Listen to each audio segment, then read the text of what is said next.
You're listening to Discutafel Podcast, your green audio on eco-friendly gardening and a sustainable lifestyle.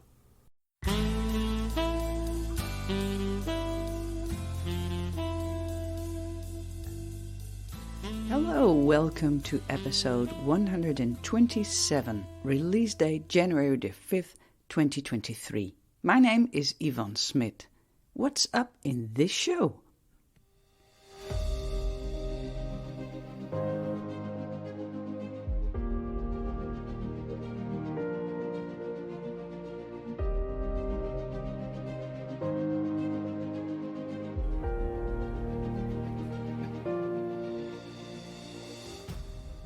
This episode is one part of a rather extensive series of shows around Milner Gardens and Woodland in Canada. I visited the place in August 22. You can listen to each single episode separately, or one of them, or all of them, in the sequence of your own choice. In case you need an explanation on a name mentioned or so, please go to other episodes in the series or contact us at Discutafel. Milner Gardens and Woodland is an estate on the east coast of Vancouver Island, along the Strait of Georgia, and near the charming town of Qualicum Beach. It's 28 hectares in size, which is the equivalent of 70 acres. Most of the site is woodland. There's also a garden, and the family house, of course, and it's open to the public, so we went there.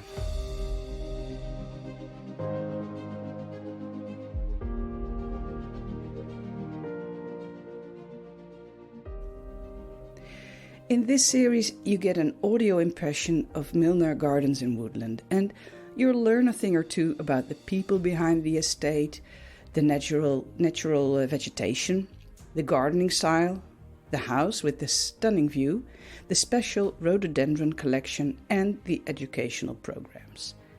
And during making this series, I learned a lot too. The estate is a multifunctional place. It has links to British aristocracy, once innovative garden styles, and modern ways to protect hybrids and nature. The more I read about it, the more interesting it got, and I got convinced that Discutafel should share the findings and thoughts with you, podcast listener, in separate shows, each with a special theme. There we go with this episode.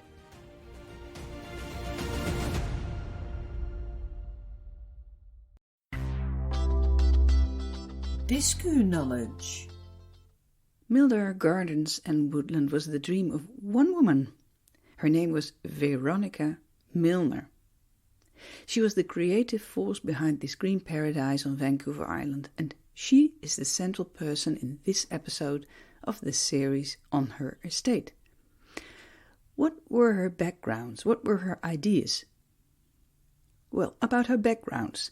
As a young bride, Veronica moved to an Irish castle in 1929, and as a widow, she moved to Canada in 1954, and she became Mrs. Milner. She died on the estate in 1998. And in the 40-odd years after her arrival on Vancouver Island, she worked on her green legacy.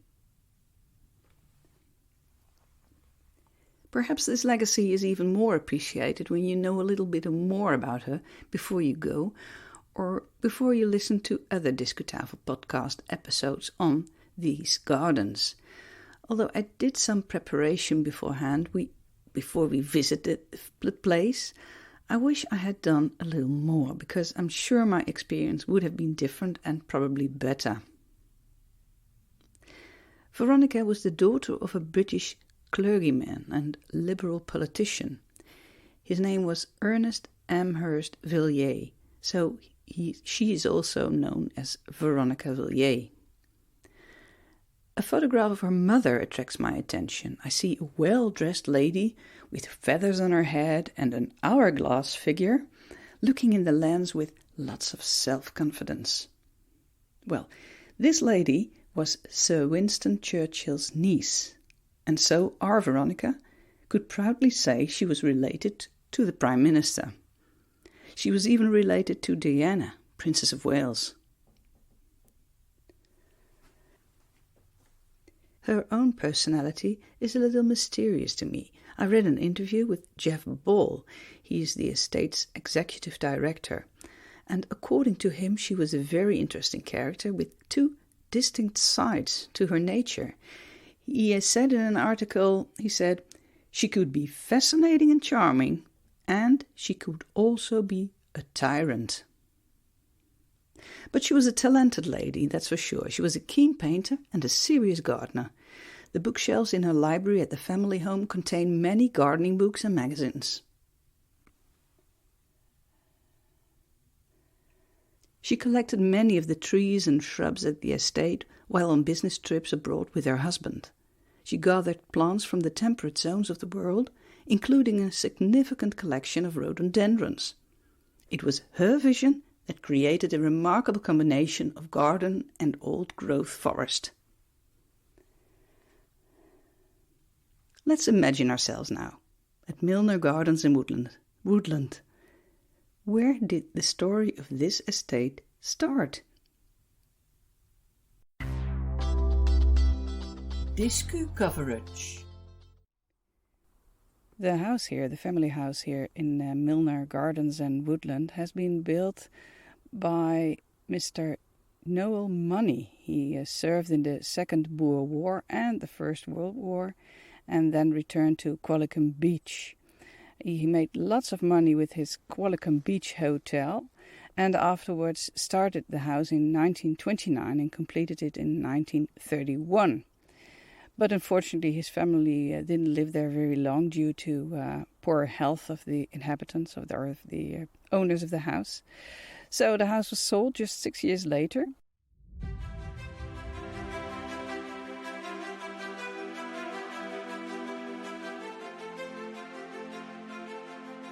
And it was Mr. Ray and his wife Rena Milner of Edmonton, Alberta, who bought the house and the 70 acres of property. And they bought the house in 1937 as a summer home.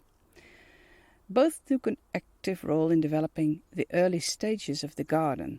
They planted the orchard. They planted several of the existing trees. Both had a deep love of the forest and helped preserve it. Raina died in 1952, and a couple of years later, Mr. Ray Milner married Veronica, and Veronica was the widow of Desmond Fitzgerald, the 28th Knight of Glyn from County Limerick in Ireland, and she was a member of the British aristocracy, and as the lady at the entrance told me, she knew that, and she was very proud of it.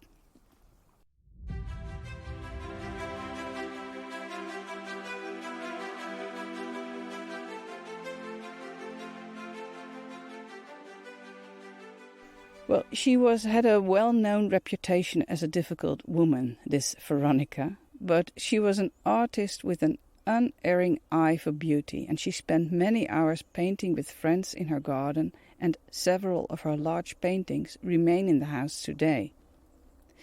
Veronica opened the garden to the community on several occasions.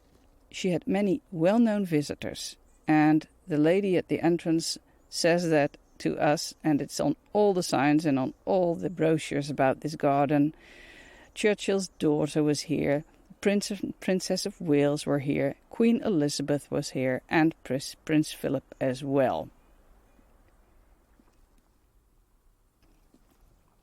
In Ireland, Veronica knew many garden experts, and she used this network, so to speak, and this knowledge to let the garden develop here at Milner Gardens and Woodland.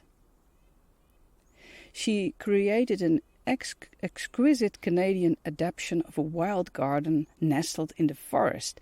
And I can see that. I'm sitting here on a bench now looking around me.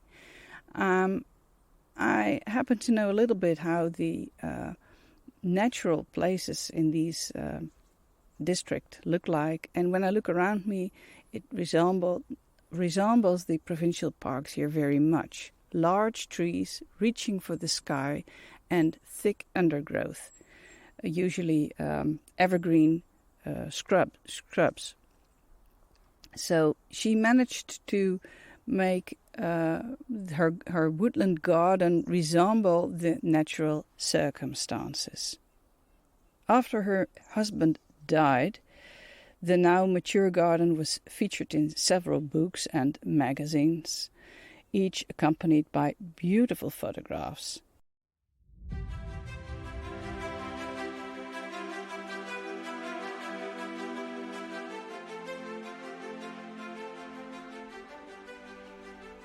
Signs on the way explain a lot of things about the plants and the place they grow. And one of the important factors is water. Why do different plants grow in different parts of this forest? Well, the most important factor is the amount of water the plants can get from the soil. This is something to be thinking about when you make choice of your plants in your own gardens. Plants can grow in a range of soil moisture conditions, but most plants thrive where the amount of moisture available best suits their particular needs. In the drier soil at this location here at Milner Gardens and Woodlands, salal is abundant, while sword fern is more common further down the trail where the soil is more moist. Veronica saw the garden as her important contribution to the world. She began a passionate campaign because she wanted to save it for the future. And to her great relief, her dream was fulfilled when the garden was transferred to Vancouver Island University in 1996, 2 years before she died.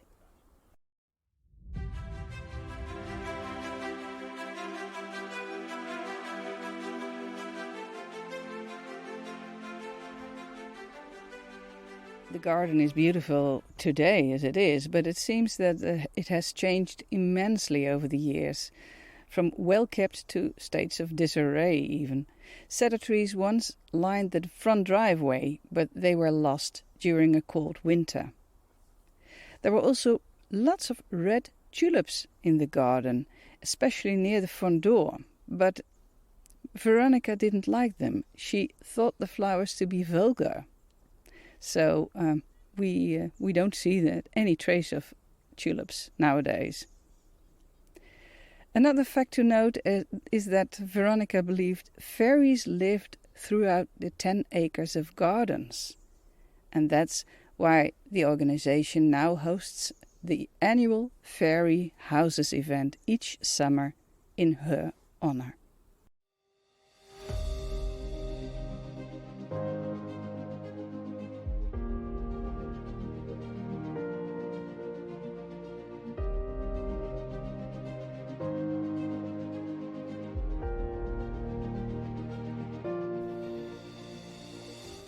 So it was Veronica's intention to create a combination of garden and old-growth forest.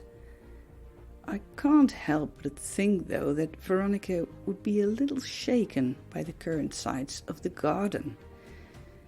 We personally were not very impressed by the garden as it looked like during our visit in August 22.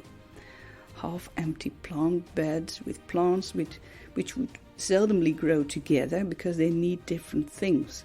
Perhaps this has something to do with the drought in the past years or with the different functions of the estate. The university runs it now as the publicly accessible green oasis, of course, but also as a living laboratory for the university itself. So it's also a green classroom and there's always work to do. Veronica would like the state of the woodlands, though. She believed in fairies and said she had seen these little people in Ireland. She felt this place, Milner Gardens and Woodland, was quite magical. And I think her beloved fairies still have a nice home there.